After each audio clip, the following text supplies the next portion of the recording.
Yes. We're recording. That comes further down in my blurb, but welcome to Phil Sizer, author of Chronic Pain, the Drug-Free Way. Phil has worked in the world of pain management for the last 20 years, and he has a passion for bringing the topics of pain management to life, and has a rare ability to work with groups combining discussion with stories, metaphors, and humour, so the hard to grasp comes alive.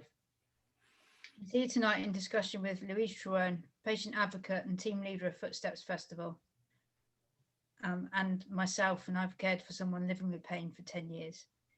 We will be recording the session, you all know that now. So if you don't want to be part of that, please turn your camera off.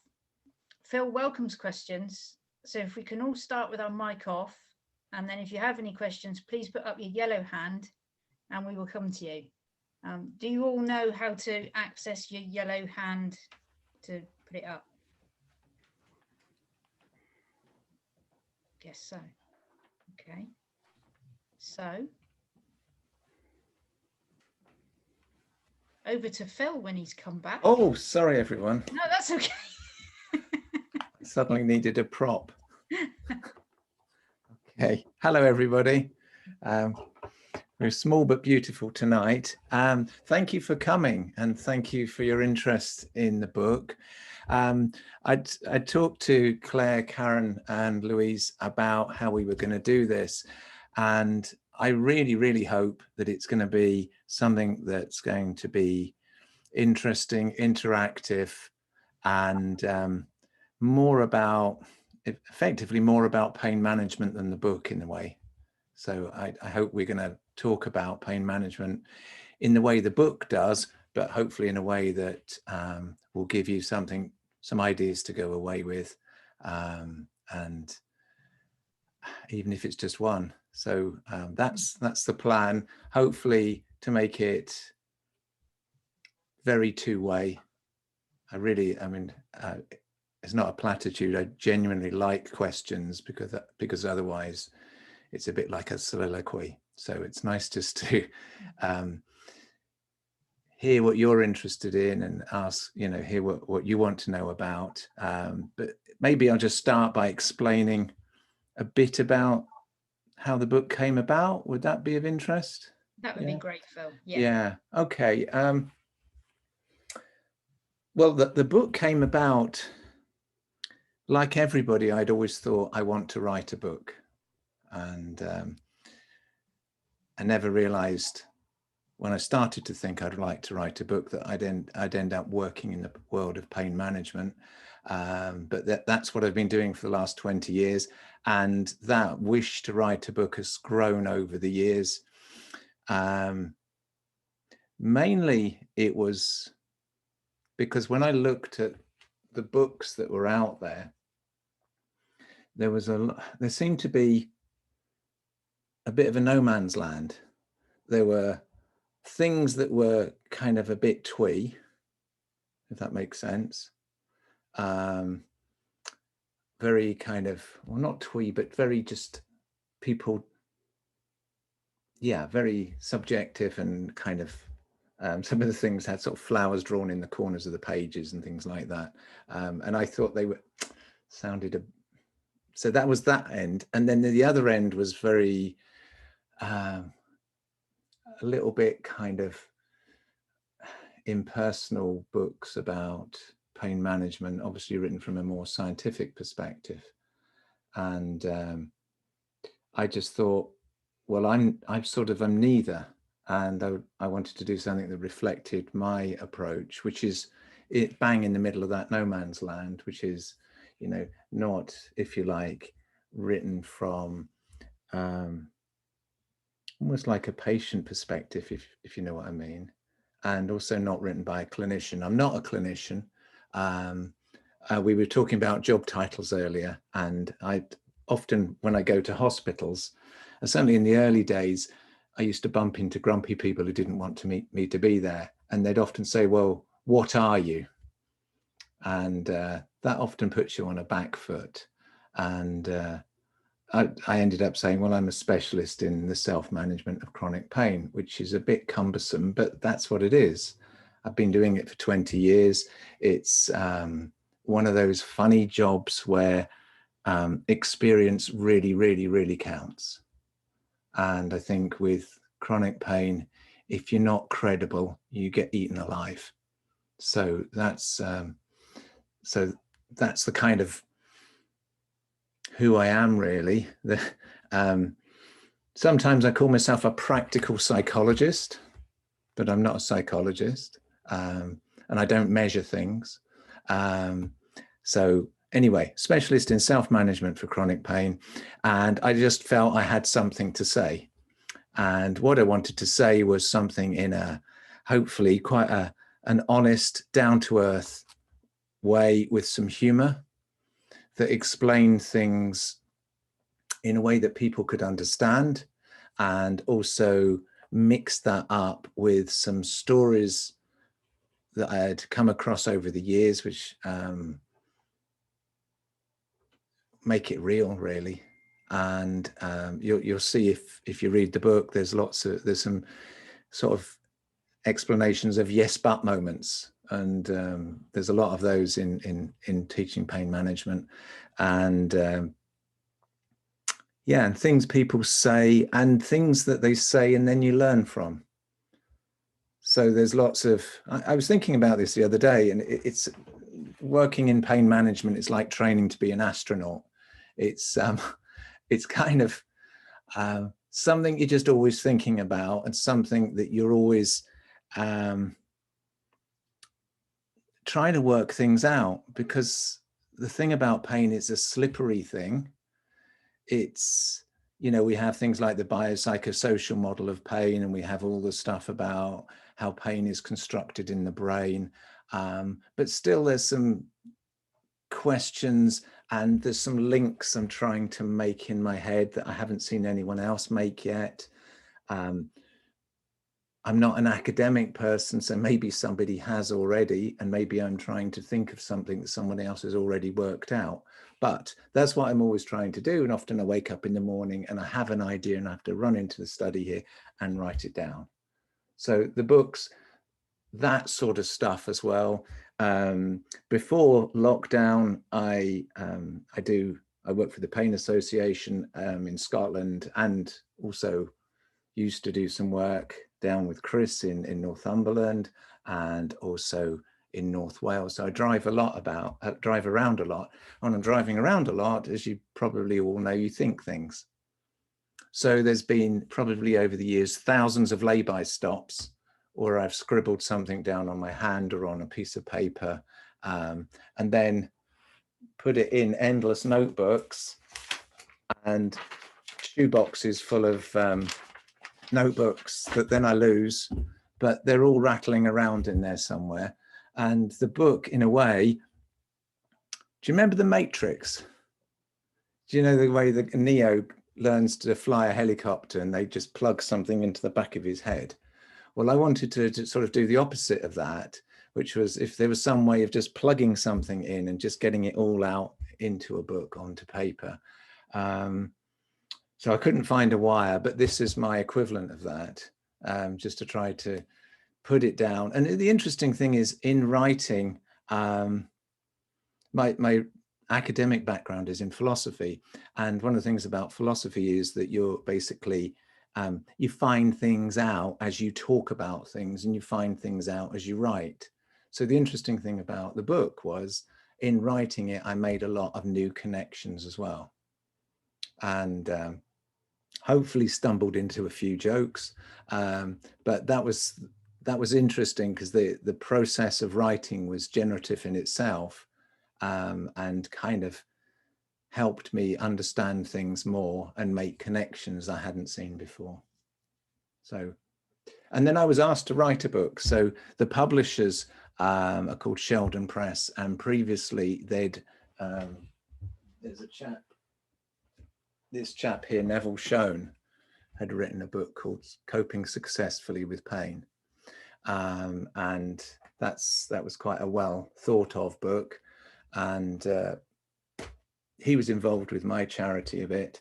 and he retired from writing. So they kind of got in touch with me and said, would I be interested in writing another book, which was kind of nice, because often with books you think, well, nobody will publish me. So it was the other way around. They asked if I would. And then that's how it happened. So it was, yeah. Does that make sense to everybody? Yeah, I really like the way your book is written, Phil, and I like the way I've described it on social media as being like having a chat with a friend who really gets it. And that is exactly how it seems when you read this book. It's, for me, I like the fact that it's not too scientific, because I get a bit lost in all that. I quite like the easy explanation, and so much of it made sense to me, and all the different bits you go over. I especially liked your image of the knot of pain. Okay. Yeah, great. I love the fact you like that. Well, funnily enough, I've got one we prepared earlier. And I don't know how to, am I able to share my screen so you can see it? Yeah, it's the green button. It's the green button at the bottom. Oh yeah, okay, right, good. Right, I'll just get that up and find the green button.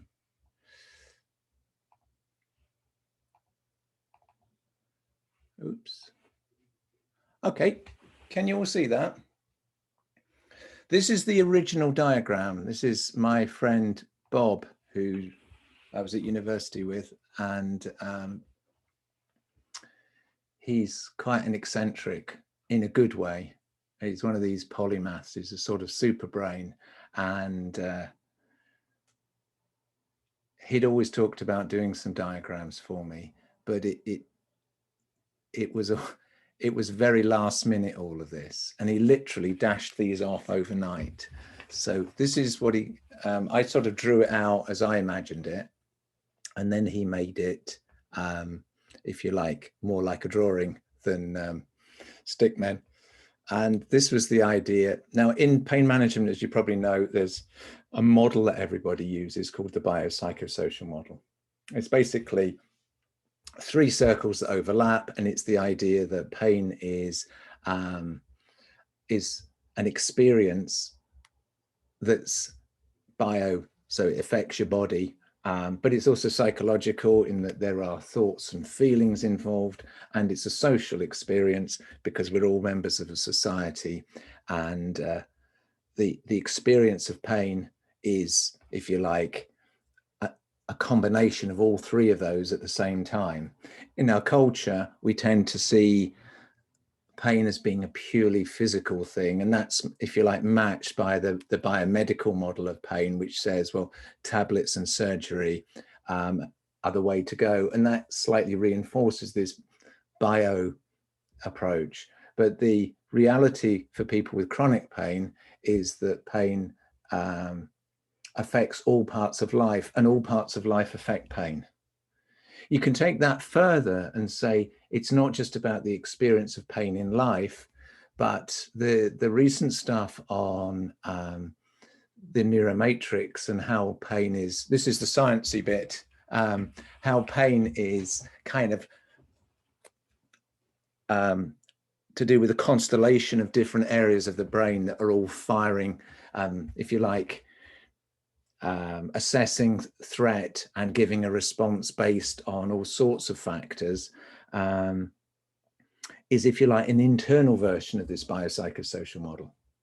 Does that make sense to everyone? So it's like biopsychosocial is the experience of living with it.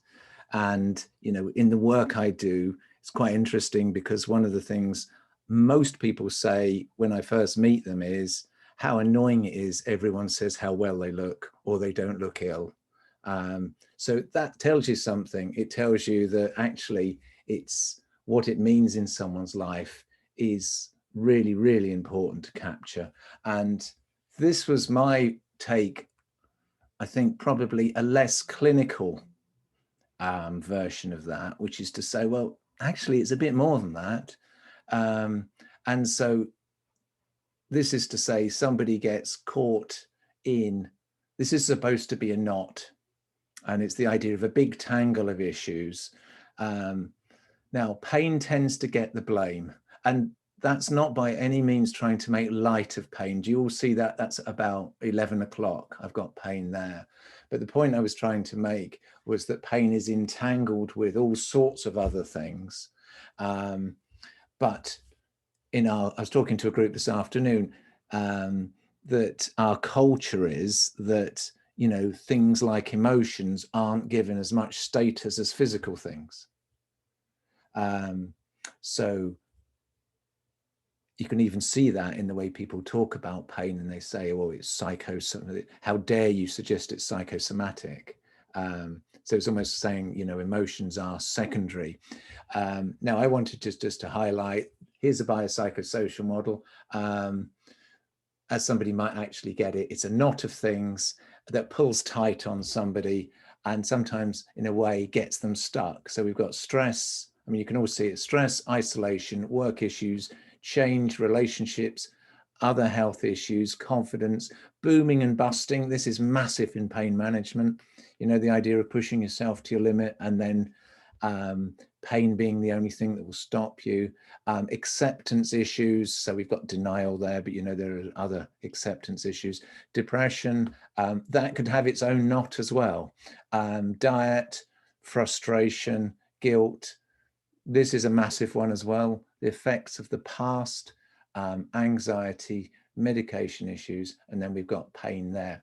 Strictly speaking, pain isn't obviously one thing, because I've just said it's a biopsychosocial thing. So in a way, pain is a mixture of all, you know, you could say pain is at least sensation and emotion. But then actually, what's driving that emotion? Well, it's probably, you know, interacting with other people, these relationships, and then the whole thing becomes a knot that people get stuck in. And I suggested in the book that our approach with this, and it's kind of almost like the concept of healing. It's not a, you know, a one-step fix it thing, because you can see it's more complicated than that. And what we need to do in all of this work is to untangle the bits of the, if you like, pull out the threads, loosen the threads we can at the moment, and work with those. And as you work with those, other bits start to offer themselves up. I think this is why pain management is such a personal thing, because everyone's knot is different. I went on a bit there, didn't I? Not at all, Phil. No, and it always has astonished me really how often with increased stress or worry, pain does always get worse. Yeah. And so yeah, trying to calm down your stresses and worries. I know it's not an easy thing, but it does seem to always help if you can do it. Absolutely. Yeah. I don't think everybody does necessarily realize until you see something like this that it is all intertangled. Yeah. So I really like that. Really like the knot. Great. Yeah. It's sometimes, especially when people come raw, when they're sort of sent by their doctors. This is a big part of the work, is getting that across to people that the experience of pain is a whole person experience, and it's not a thing in your body. It's conceptually quite hard to get that across, because it feels like a thing, doesn't it? You know, if you hurt, it's something you want rid of and you call it. And also pain is something you're in. So it feels overwhelming, and it's easy to objectify it. And also we've got concepts like painkillers that don't always live up to their names. So people are a little bit, brainwashed is the wrong word, but we grow up with this idea that if you have a medical problem, there is a solution for it. And often in pain management, we're trying to help people transition into that world where actually there might not be quite the medical solution you're looking for. And actually, rather than experts dealing with you, there's a lot you need to do yourself. So that sometimes can be tricky because we've got that issue of acceptance a lot. A lot of people don't accept they've got a painful condition, understandably. But then there's the next one, which is you need to do something about it yourself. So that's quite a tricky one. And then there's this mind-body thing as well. So we're trying to say, actually, how things that aren't physical, like stress, affect you physically. And then the weird thing is that we're saying, well, actually, pain is actually generated in your brain. But that's hard to believe when you always feel it in your body. There's the reason I got the Russian dolls, I feel like Blue Peter here, I wanted to explain the process of pain management as being like Russian dolls. And if that's so, well, does anyone have any questions at the moment? I'm charging on, no? No? Francis has asked one in the chat about at what point in a person's journey would you suggest the book as an option? Oh. So who did you write this book for, Phil? Really good question.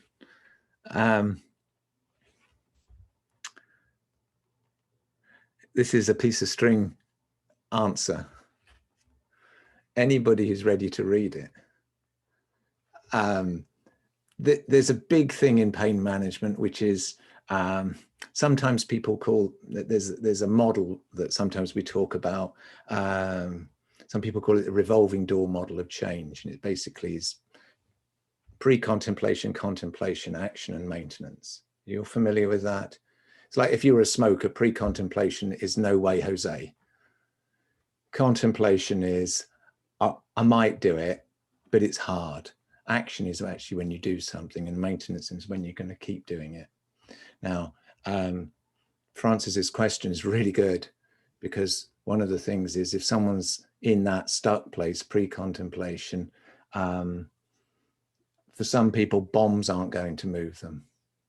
But the book might. You never know. Somebody might read something and say, that's me. I find when I first meet groups of people that one of the best things I can do is to sort of say, is that you? And we talk about all the things that are going on for them. And often I might do the common experiences a lot of people relate to. They'll say, I really get that. I'll say, ever-present pain with good days, bad days, and flare-ups. And that seems to be a real bingo moment for a lot of people. And then we look at the things, and I'll ask people, what have you noticed makes your pain worse? And it's almost like there's a parallel track, because they're sort of seeing medical people, but they're actually recognizing that pushing themselves too hard, stress, lack of sleep, weather, it's not really a self-management issue, weather, pushing, booming and busting, stress, lack of sleep, weather, emotions. Some people have made a connection with diet. Now, often people, and I think this is the key thing, it's almost to get people to paddle in pain management first, and something might connect. Now, sometimes people come in and they go off like a bomb. Now, they're not ready yet. But having said that, sometimes they go off like a bomb and then they're okay. Yeah. I always say to people, please don't send me any bombs. But, you know, sometimes people do come, and understandably, because they feel like they've been thrown out the lifeboat, as it were. So I would always say, if there's a safe way, of a low stakes way of getting someone on board with this stuff, then looking at book. I mean, I often look at books and I read the back of them, or I actually look at the back, or if I'm honest, I look for pictures. So I think it's almost like being a fisherman. You're just trying to have any hooks out there. And I think if someone can relate to what you're saying, then that credibility will hook them in. That's such an excellent point, Phil. I think I really like your "it depends" answer, but I also like how hopeful it is, because I think healthcare professionals, and myself included, we can focus too much on readiness, whereas actually I think the hooks are really, really important. Is it comes down to the relationships and the support that you have. That's the thing, Claire. I mean, that's the really big thing, I think. Ultimately, I think the relationship you have with somebody is what makes the difference. So if they can trust you, if they know that you can empathize with if you're not going, I think if people, there's a lot about sympathy and empathy, and I've occasionally had somebody say with crossed arms, "So do you have chronic pain?" Now, they don't really want to be with me at that point. And then I annoy them with my answer, which is when I say, well, it depends what you mean. So if I'm allowed to make a relationship with somebody, then I think that's the most important thing above anything you say, is to for them to know you understand what they're going through, and you're prepared to listen to them as well, I think. And that's what I really like about the way your book is written, is it's written in that kind of peer to, it's like it is like Louise was saying, it's a friend, but it's also somebody, it's a friend who understands, which I think is rare. Okay, thank you. Well, I mean, I also have to thank all the people I've worked with for that, because they've given me so many, that understanding. Yeah. Like when I first started in this world, I didn't even know what chronic pain was, and I remember learning very fast, and I was basically thrown in at the deep end, and I had to learn very quickly. And so hopefully that learning comes from, if you like, coalface stuff, working with people and having to stand up. I mean, standing up in front of people, as you know, talking about this stuff is not an easy place to be, and the stakes are quite high. So yeah, so I'm so pleased that comes across. Yeah, it really does. Chris, you have a question? Yeah, well, I don't know so much a question. So for anyone that doesn't know, I was lucky enough to have Phil working in my pain service, and I was lucky enough to be able to go to quite a few of the group sessions that he led, because we were supposed to be joined up as a pain service. And I just remember finding it really refreshing, all the different stories that you had, Phil, all the different ways of explaining things. And I guess when you're a healthcare professional, you've probably read all the same books and read the same papers as the other healthcare professionals, and you tend to have your ways of explaining things, which in your circles everybody uses these ways of explaining things, and Phil's were very, very different. And just fresh and refreshing, and you could see people just respond to it, and it was a different way of providing a service. And then I was a little bit nervous when I read the book in case it didn't come across quite as well, but I was just delighted it did. And that there were all these, I mean, the pain knot, as people have been saying, is just visually and empirically, like you can just feel it, and you can just see it, and it makes so much sense of it. And the pain knot is uniquely Phil Sizer. And the glass of water that was always very popular at the pain groups as well, that represented stress and often ended up all over the room. Thank you. Yeah. Well, in some ways, it's It's funny, isn't it? Chris makes a really good point that sometimes you hear some of the same metaphors used quite a lot.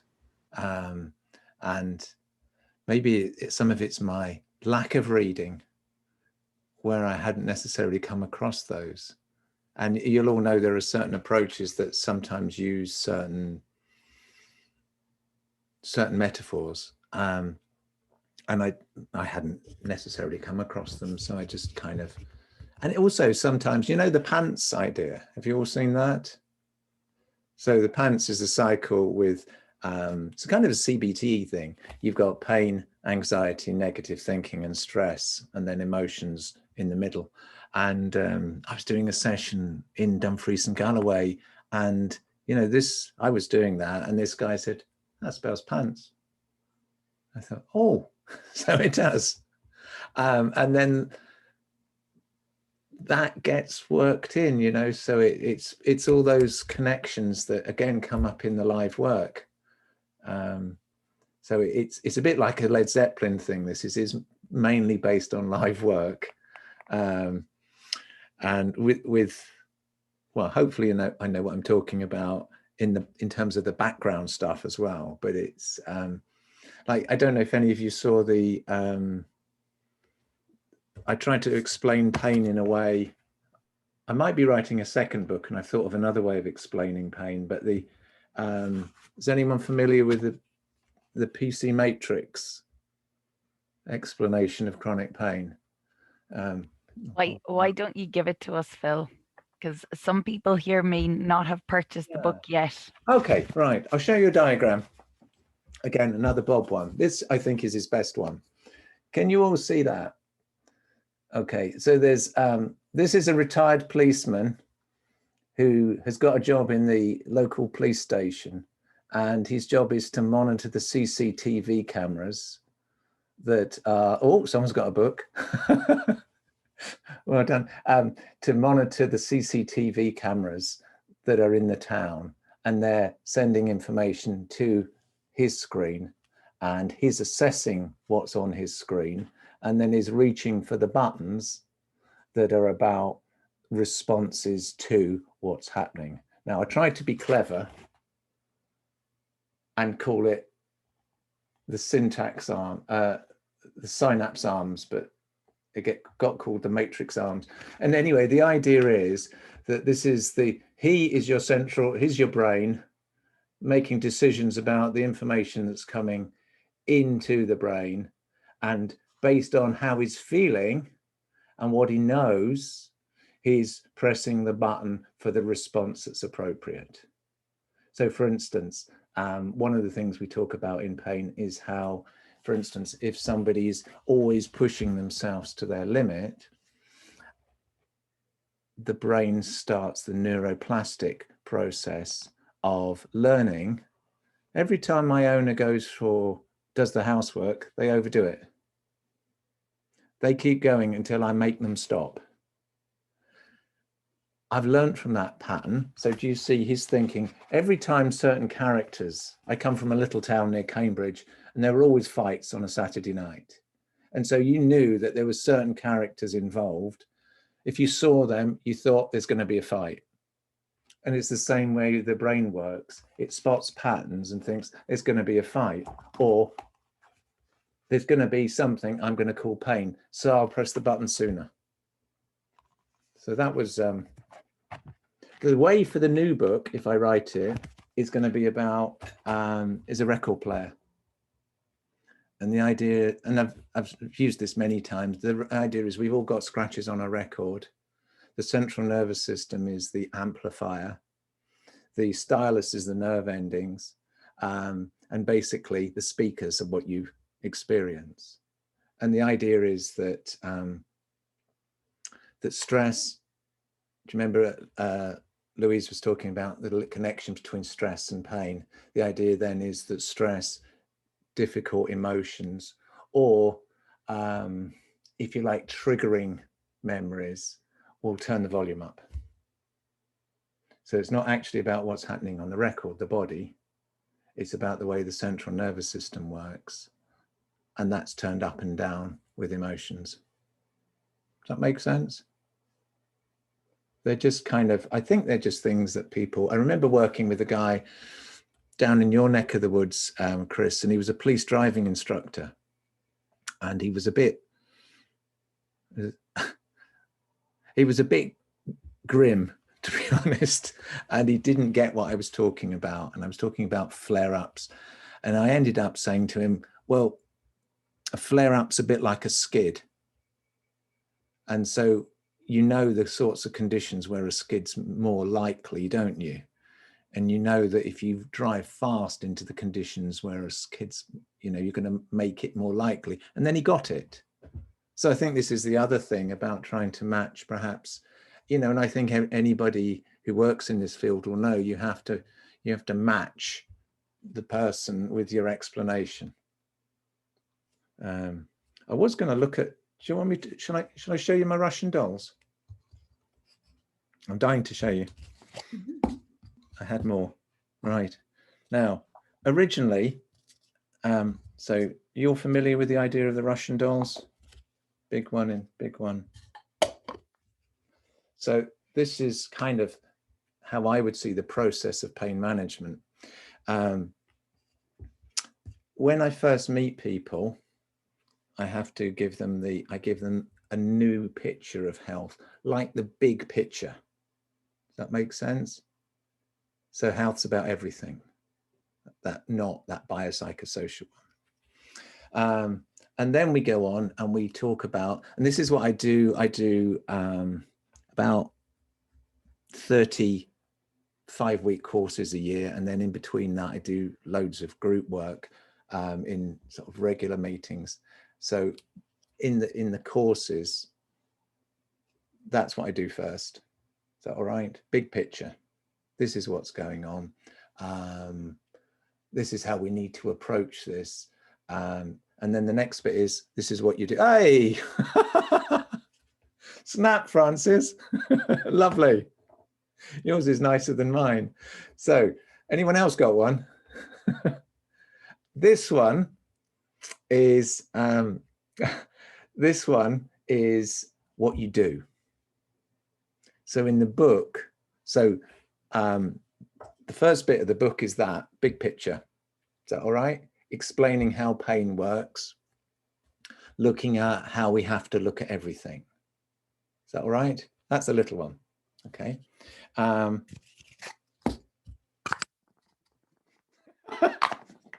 Francis is matching me. Very good. Here's the next one. This is what you do. We could be a good double act, Francis. This is what you do. Pacing, sleep. What else do we have? Pacing, sleep, relaxation skills. Flare-ups. Is in the book. Flare-ups. Flare-ups. Thank you, Claire. Diet. What else have we got? Does that make sense to everyone? What do you do? Yeah. Right. What do you do? So this is what you do in a way. So that's big view. This is managing. And then this is coping. Now, coping in many ways is where the real action is. That's mindset. Is that all right? That's acceptance. That's the emotional stuff. Is that all right? Now, often I find it's, you start there, you go there, and everyone says, I can't do that. That's too hard. But that's when we look at those bits. Does that make sense? That's when we look at the really big. So I've been doing a course. I was doing a course this afternoon, and we got to this bit today. We started talking about perfectionism. And that's where the reaction was. Perfectionism and how people are very hard on themselves. And then I think when you can deal with that stuff, then that starts to happen naturally. Because in a way, pain management is all about finding ways to be kinder to yourself. If you have that as a driving idea, then I think you do things like pacing naturally. You have a balance of your life. You give yourself permission to stop before your body makes you stop. You can say no to things that you don't want to do. You make choices. So in a way, pain management is these three.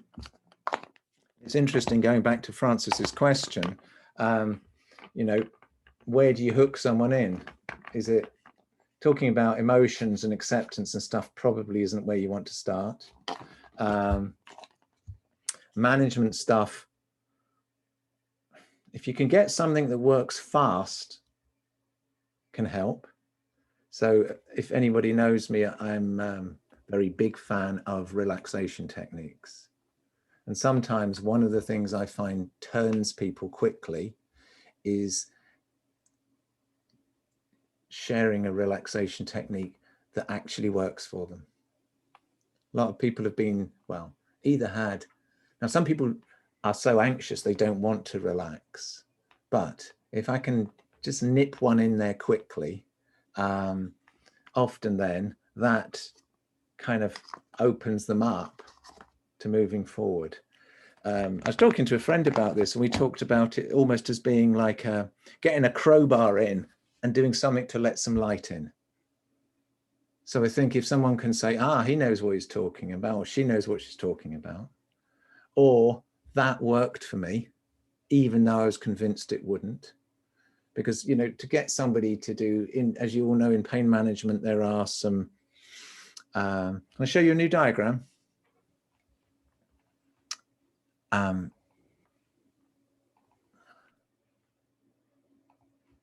Sorry, I've got a very messy desktop. Here we are. So this is in, can you see that? This is the idea. A lot of people are in a tug of war with themselves. So I don't know if any of you can relate to this idea that...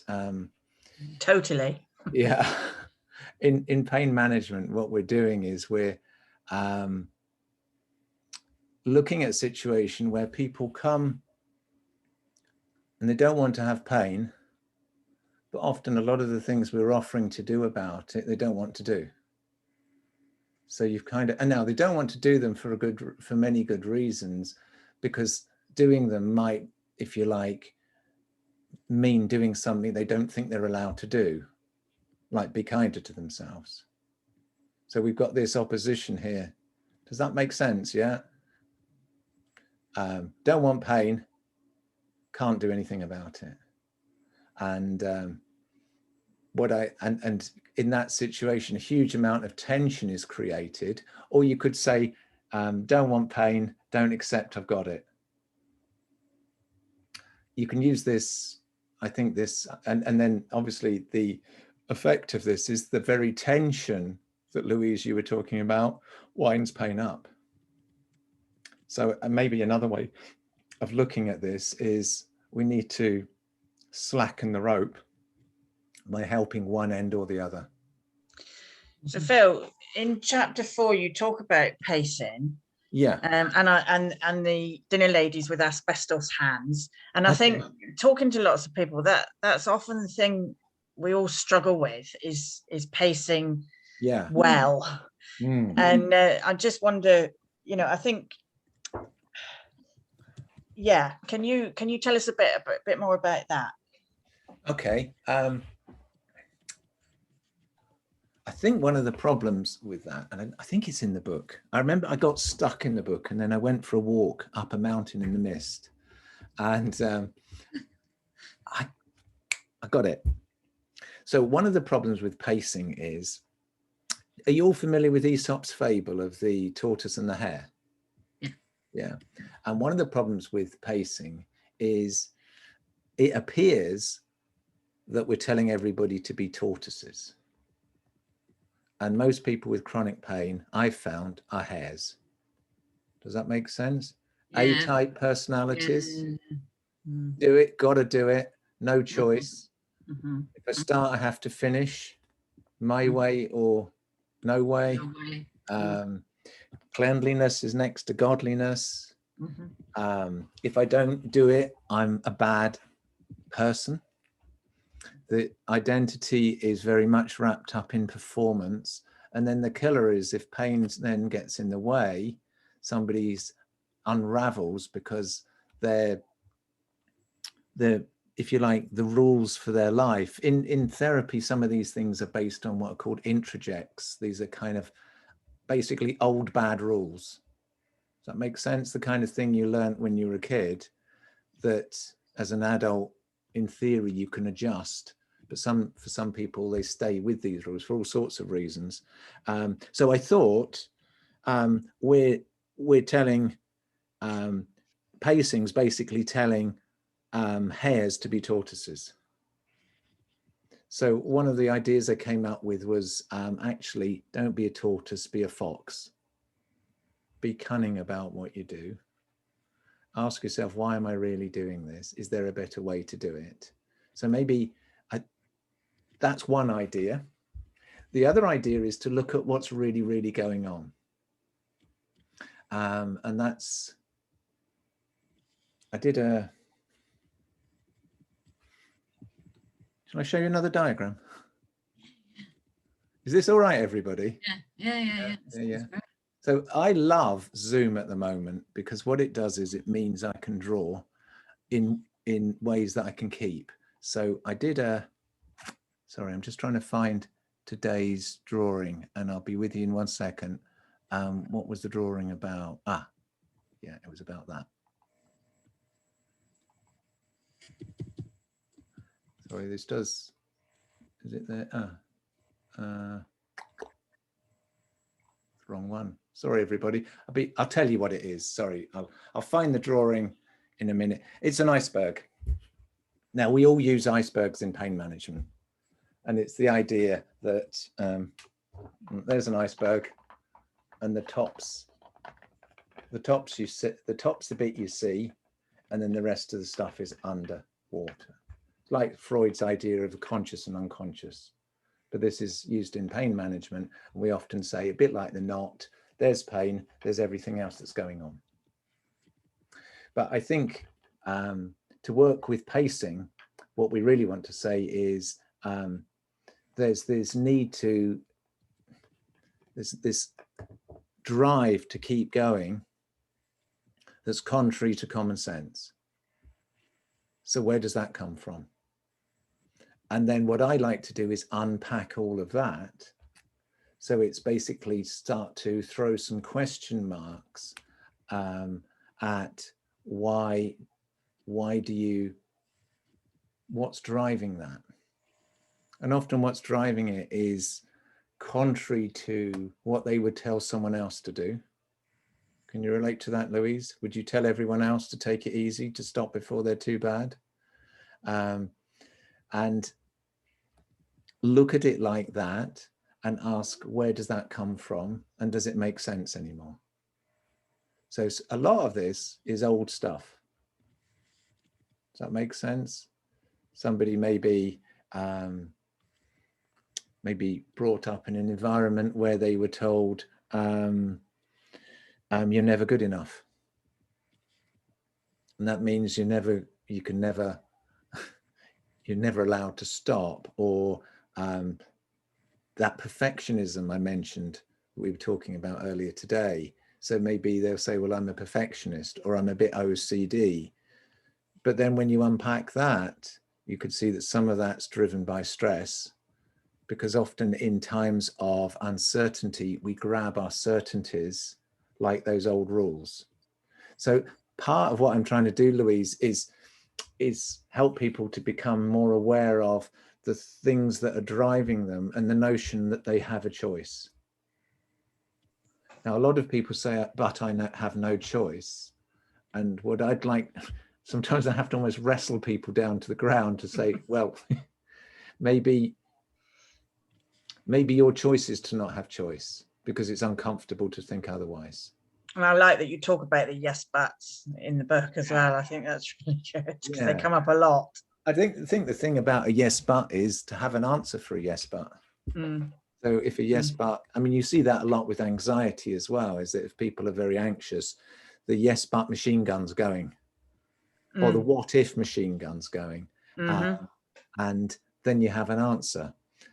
Or the other yes, but is the yes, but what if it works okay? What if it's not so bad? Sometimes I think you almost have to, I had this in an airport once. I'm a bit, I don't know where it comes from. I blame my parents naturally. I get anxious in queues for planes. I don't know why. I think it's my dad, because my dad gets anxious with public transport. So I always like to be near the front. And my wife always says, why are you being such an anorak about this? Because, you know, logically, you know you'll get on it. And I said, yeah, I know that, but something about it. And then I was at Gatwick once, you know, where they have the silent calls to the gates. And I wasn't looking. And then when I arrived, all the other anoraks were there at the front of the queue, and I was at the back. And actually, it was all right. So I think there's that bit, which is, if you like, if you can encourage somebody to not do something and see how bad it actually is, you know, no one dies. And sometimes it's about getting to what's really going on. There was a lady I worked with in Dundee, and she used to say that ironing put her into terrible pain. And so, you know, it's a bit like there's a hole in my bucket, dear Liza. Do you all know that song? And it was a bit like there's a hole in my bucket, dear Liza session. And so I said to her, so, well, could you not do a bit less, you know, pacing? No. Why can't you do a bit less? You know, and the whole group were helping. And they said, you know, use a baseline. You're familiar with the baseline and amount you can actually do of something such that you know you're okay with it. Use a baseline. Somebody said use an egg timer. So iron for a set amount of time, or iron for a certain number of items. Someone else said get a perch stool. Somebody else said, I don't know, are you with me? All these practical solutions. She didn't want any of them. And I said, why don't you want any of these if you know that, you know, because the other thing was, it wasn't just ironing a bit for her. She had to iron the whole basket. And I said, why don't you just iron what you need for the day? That's what I do. Not that I know anything, but just iron what you need. What came out was that actually her anxiety about ironing was worse than her experience, than having pain. So I said to her, clearly it's not actually pain that's the issue here, it's anxiety about ironing, wherever that comes from. So it's your choice. Because I think that's the thing, Louise, to do, is to just keep throwing the choice gun out and say, what do you choose to do? Because some people will say, yeah, I know I shouldn't, but I still do. And I think I had this today with somebody and they kept saying, yes, but what do you do if, what do you do if? And I said, well, it's up to you. And I like that the chapter about reframing as well, I think is important there as well. And it's similar thing, isn't it? If you reframe something, you know, and make choices. And I think it's realizing that you can as well, that it is actually up to you. You're in the driving seat. And I think for so many of us, for so long with our pain, we're not in the driving seat, and we're in that mode of being done to and looking for the quick fix. And and I think if you just turn it all around and realize actually you're in charge of this, it puts a whole different slant on it. I think, and I think your book really sort of reminds you that you have that choice. You can do that. Yeah, good. I think there's obviously you have to be careful around that, because it can sound quite patronizing if you're not careful. But yeah, I'd like to turn it around and ask people to look at, well, you know, is it worth it? I think you've hit the nail on the head, Louise. You can be running on autopilot, but it can also be a low self-esteem autopilot. Yeah. It's almost like I'm not worth it. Yeah, definitely. You know, and that, I mean, again, that can be a lifetime thing, can't it? The self-esteem thing. And, you know, if someone's self-esteem is based on, you know, their performance, how busy they are, how they help everyone else, or how tidy their house is, and then they can't do it, that's very, you know, that's really tricksy. Yeah. But that, yeah, I think people making, so with the pacing thing, I think it's giving people the idea that there is another way. Yeah. And all your imperatives, you know, look out for, or should, must, because these are often, if you like, the old records. Yeah, definitely. And I think one of the things you said there as well about would you advise a friend to do, you know, I think that really helps a lot when you're being hard on yourself. I must do this at all costs. I must do this. Well, would you insist a friend do it? Absolutely. No, you wouldn't. So why are you so hard on yourself? And often it just means turning it around on yourself like that. That sort of, it's like, oh, wow. Yeah, I didn't realize I was doing that. I think the other thing, yeah, the other thing is it's looking at the difference between emotional thinking and, if you like, rational thinking. Perhaps to realize that sometimes people are getting into quite a stress state. I think sometimes with the, there's a boom bust diagram, isn't there, in the book? Where is it? It's really simple. That one there? Yes. When you're getting near the top, that's really panicky. And when you're getting really panicky, then it's very emotional. When you're near the bottom, it's more rational. I know what I'm doing. I mean, there's an interesting idea that I haven't explored in this book around something called the window of tolerance, which is basically the idea you've got an operating area where you're okay, and then you can be, if something affects you, you can be then, if you like, triggered into what they call hyper or hypo arousal. So headless chicken or shutdown. And that window of tolerance can shrink over time as we get more and more stressed and life becomes more and more difficult. And maybe we become, and pain becomes more and more central. So if you like, then we have a triggered response to that pain that's driven by the stress and emotions. Does that make sense to everybody? It's an area I think it's worth exploring, but it's maybe another way of saying it is that, you know, on that boom bust diagram, the nearer somebody is to what they think their limit might be, the more panicky they might get. It's a bit like going to the pub, isn't it? You know, that's this is I don't know how much people, I don't go to pubs anymore, but do you remember, you know, you're going to have a hangover. So some people, I'll explain this to some people as being like a hangover. You know what's going to cause a hangover, but when you're up here, you're thinking, yeah, I'll be all right. And you don't care. Sometimes maybe it's about how you're thinking there is very different to how you're thinking there. And when you're there, maybe you wish you'd thought differently there. Just like a hangover. Yeah, definitely. Which I think a lot of people can relate to. I'm aware we've gone over 8 o'clock, but I just wanted to touch on the bit about punk rules as well. I really love that bit at the end, punk rules. Right. I'm so pleased. Well, I was trying to, do you know, it was one of the chapters that I wrote the fastest. And I just had an idea and I thought, oh, that's good.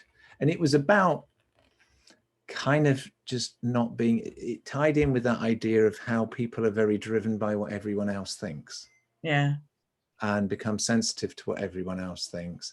And I just thought, well, you know, at least the ethos of punks was quite good, which was a bit like the Millwall fans, you know, everyone hates us, but we're okay. And I think if you could, that would be a great name for a pain group, actually. Everyone hates us, but we're okay. Oh, no, we think everyone hates us. Yes. But we're okay. So I'm so pleased you like that, because from a lot of people have commented on that one to me. And yeah, it's the one I wrote, and I thought, oh, am I a bit on the edge here? Is this something is it a bit too? No, I like it because you've got, I mean, the punk rules are really good. Yeah. Yeah, I'm not going to give anything away to those that haven't read it yet, but yeah. Well, we can. What were they? It was dare to be honest with yourself. Sorry? Dare to be honest with yourself and see things clearly. Dare to be honest with yourself and see things clearly. When you see things clearly, you'll probably get angry. So that puts anger into action. That anger to overcome your yes buts. Don't sit on your anger. Remember, it's an energy. That's a Phil Public Image song, wasn't it? It Rise. Anger is an energy. You could be black, you could be white, you could be wrong, you could be right. That one. Stop not wanting to offend people, yeah, who are offending you. Now that, I mean, that's really interesting, because I think it's a really difficult one as well. Yeah, I think it's a kind of projection, though. It's often you think people think things that you're actually thinking. Yeah. You know, you might think people are judging you when they're absolutely not. And the other thing is, everyone judges anyone everywhere. Everyone. Yeah. Everywhere. My wife always tells me not to glare at people, and I say, I'm not glaring. I just have glary eyes.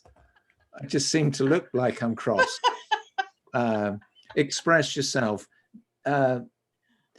Recognize your emotions. Understand that there's what they're saying to you. Value yourself. Fight to be yourself and improve your life. Stick up for the truth. Do you see this? You are your own authority. That's a good one. Yeah. What was that? Sorry? You are your own authority. Yeah. Do you know, this is better than I remember. Rip up the rule book, at least shake a fist at it. I mean, that's my favorite. Sod the critics. Yeah. Absolutely. Now, these are the, you know, so this is almost like a creed for confidence as well, isn't it? Which is the very thing that's often kind of been scrubbed into the ground.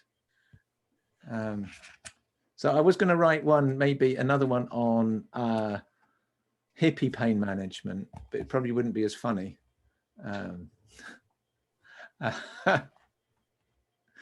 But yeah, good. I like Jane's put in the comments, quick, write another book. Okay. What would you like it to be on, Jane?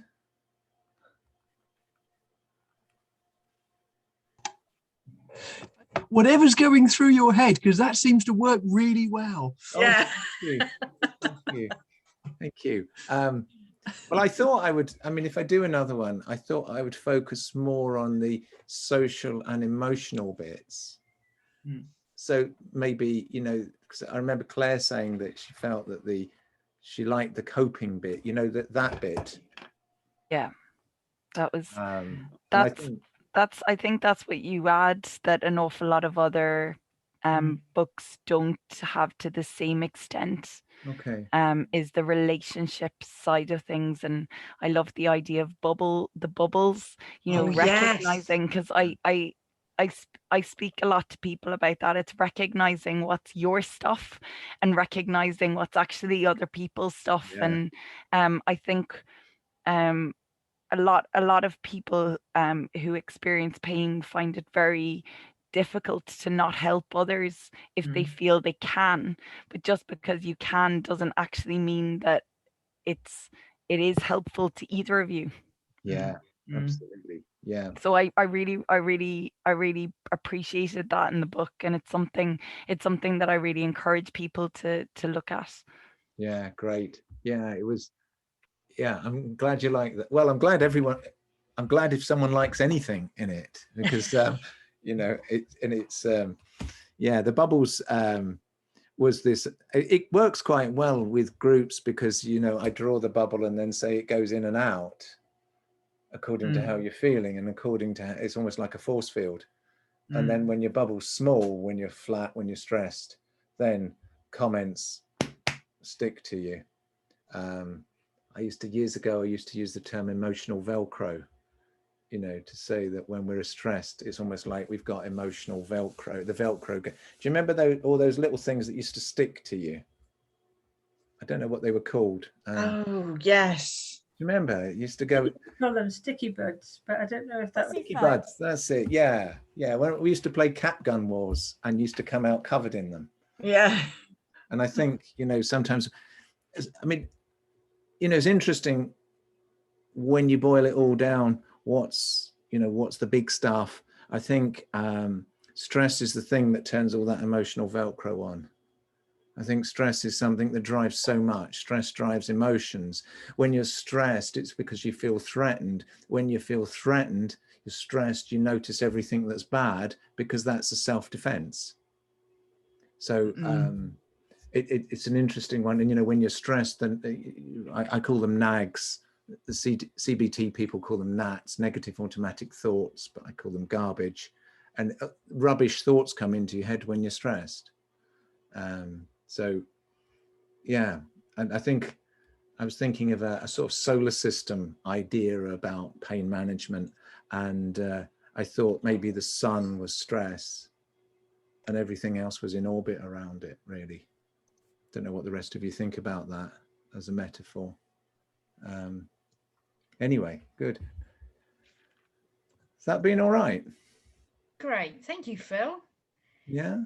Yeah, brilliant. I love the book. I cared for Louise for 10 years while she lived with pain. I live with pain. I have low back pain. Doesn't everyone, but it's still a bugbear. And I found your book to be a massive, almost instruction manual on how to cope. Oh, great. Oh, And that's so lovely to hear. Yeah. And it gave me permission to not hoover the house in one go. And thank you. Yeah. You know, it's all right to not do something that day. And if I want to lie on the sofa for an hour, it's absolutely fine for me to do that. Absolutely. So, I mean, there's this other huge area that you're describing there, Karen, which is, you know, pain is a family affair, really. And that carers are affected by, you know, it's a two-way thing, isn't it? But also, I think a lot of the stuff in here is equally applicable to carers who might be wearing themselves out, trying to do the impossible. Yeah. So I'm pleased. And my other thought was that sometimes if carers, well, if both people read it, they could work on it together. Absolutely. Yeah. And if Louise was really resistant to anything other than drugs back in the day. Yeah. Sorry, but if I'd come across this book then, you hadn't written it, but if you had, if there was a book like that, then I could have read the book and then implemented slowly and gently these things, and I think life could have got a little bit better. Great.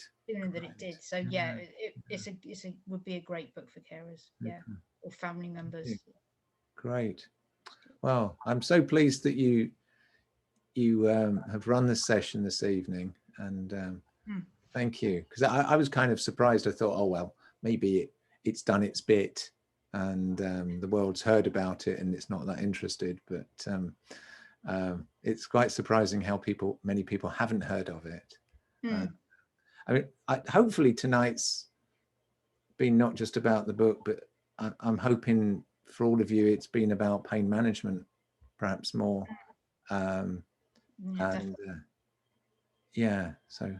Good. Okay. Good. So I think we're there. I think. All right. Okay. Thank you, Phil. That's amazing. It's been amazing. Yeah. We might have to have you back though. I was just going to say that when you come back. Oh, I'd love to. Yeah. Yeah. I think I've been asked to do something about pacing later in the year. Is that right? I think Francis has blagged you for something. Yes. Yeah. Yeah, But I'd be probably. very, very happy to, you know, it's great just to, hopefully you can see if you wind me up and then I just go off. So, No, that's what we wanted. That's Uh, exactly what we wanted. You wanted the book, but we wanted a live version. yeah, great. Well, no, I'd be delighted to come back and yeah, that would be great. Yeah. Talk about anything you want, really. Great. All right. Okay. Lovely to see you all, and thank you all for coming. Yeah. All right. Thanks very much, Phil. Nice to see you. Yeah, lovely to see you, Chris. All right. Okay. Are we all right then?